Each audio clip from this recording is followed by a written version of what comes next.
स्वामी नारायण या सहजानंद स्वामी हिंदू धर्म के स्वामी नारायण संप्रदाय के संस्थापक। अप्रैल 1978 को भगवान श्री राम की जन्मभूमि कही जाने वाली अयोध्या के पास छपिया नाम के गांव में उनका जन्म हुआ था। उस दिन रामनवमी थी। 5 वर्ष की अवस्था में बालक ने पढ़ना लिखना शुरू किया और 8 साल की उम्र में उनका जनेऊ संस्कार हुआ। इसके तुरंत बाद बालक ने शिक्षा में अपनी विलक्षण प्रतिभा दिखाई और अनेक शास्त्रों को पढ़ लिया।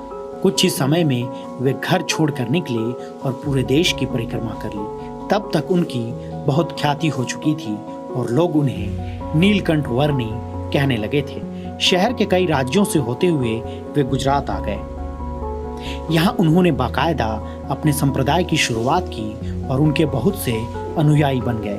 उन्होंने उस दौर की कई कुरीतियों को खत्म करने में बड़ा योगदान दिया। तब गुजरात समेत देश में कई प्राकृतिक आपदाएं आया करती थी।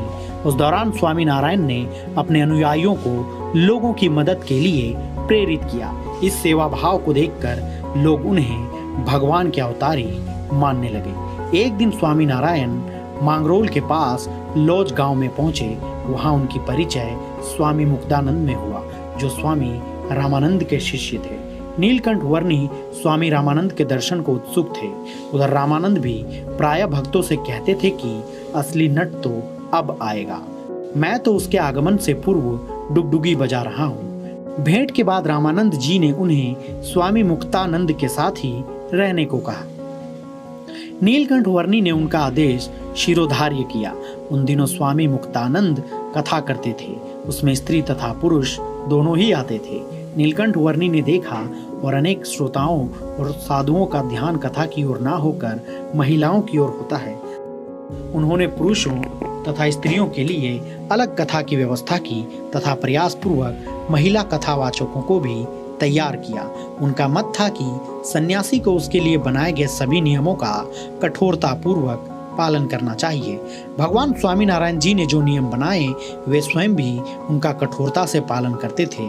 उन्होंने यज्ञ में हिंसा, बलि प्रथा, सती प्रथा, कन्या हत्या, भूत बाधा जैसी कुरीतियों को बंद कराया। उनका कार्यक्षेत्र मुख्य रूप से गुजरात रहा। धर्म के प्रति इसी प्रकार श्रद्धा भाव जगाते हुए भगवान स्वामी नारायण जी ने 1830 में देह छोड़ दी।